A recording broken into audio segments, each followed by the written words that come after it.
If the Honda CR-V didn't invent the crossover segment, it certainly solidified it. So the company has a lot at stake when it does a major refresh. The 2012 CR-V is exactly that. Let's drive it and check the tech.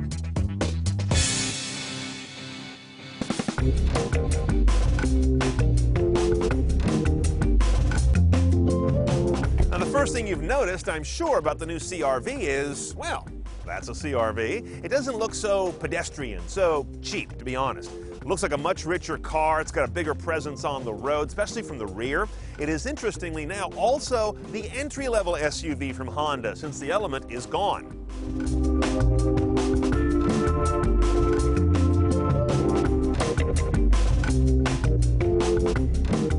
Now, this new CR-V for 2012 starts about 23 grand, but that's not the CR-V we're in. We're in the top trim level with the top technology. This is an EXL with navigation, and only the EXL trim level can have navigation. Bear that in mind. You can't get an inexpensive CR-V and have that head unit, which might be okay, because that nav system annoys me. It's functional, but it's fugly. That should be their new trademark.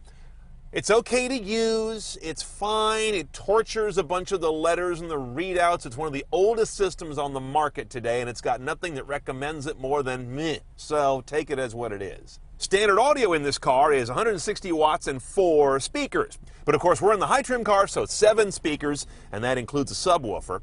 And we've got 300 and something watts instead of a scant 160. Now, what's coming out of those speakers? Some new choices. First of all, check this out. I've now got Pandora integration through an iPhone connection. That's pretty cool. And you can get to your station list, you can operate the transport, you can do all of that right there from the screen. That's a first for Honda. You do the thumbs up and thumbs down function, that key Pandora feature, but you can't create stations here. You got to do that back on your phone, but they do show up nicely. Now, this 2012 CR-V also has built-in Bluetooth hands-free, that's fine, but also Bluetooth streaming. We've also got a USB pigtail down here where the iPhone's plugged in. You can also plug in a USB thumb drive. So you've got almost all the modern options for audio with the exception of HD radio and no hard drive, which is no problem to me. Now, the Bluetooth hands-free technology's got a new trick in it as well. Now, built-in bass. You've got text, reception, and reply on the screen. Check this out. There's my text coming in, and I hit the read button, and it shows me it visually, as well as reading it to me in her goofy voice.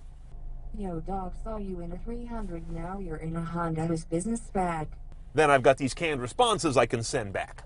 As is current Honda fashion, and I like it, they've got this multi-display up here that goes to about 4 or 5 screens. There's your media readout, your efficiency readout. That could be a piece of wallpaper, put a photo there, real dumb, or you could go back to your basic clock. And of course, navigation can always take on this screen now and let that become sort of a rich helper screen.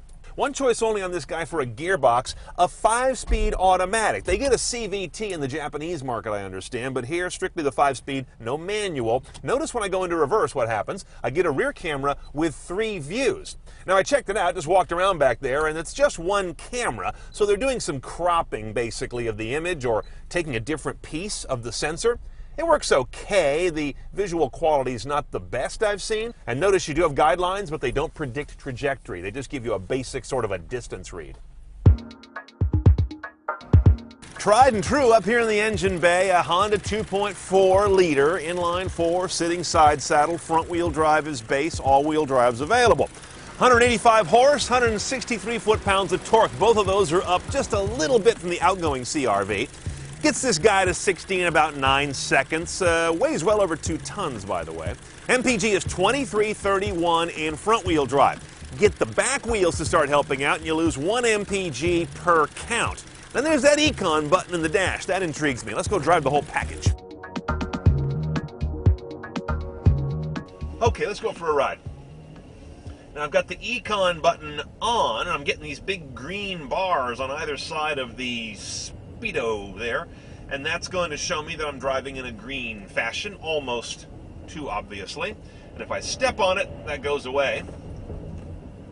Really numbs out the throttle response when you're in Econ. It seems to be one of the first things it does, and I suspect it's holding gears a little less lengthily.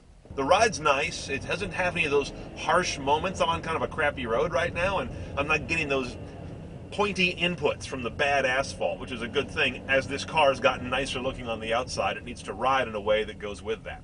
CR-Vs to me have always sold well, partly because They feel light. They're not a big handful to drive, and this continues that trend. If you like the feeling of a lighter, well, almost a one-finger driving experience, the CR-V is still your boy.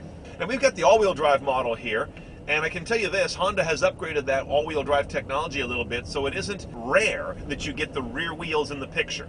They are feathered in, I understand, a little more frequently in everyday driving than they used to be. Not that it's an off-roader, but it will give you better traction in challenging driving conditions. And that mere 1 mpg drop for all-wheel drive, that's a pretty good sacrifice.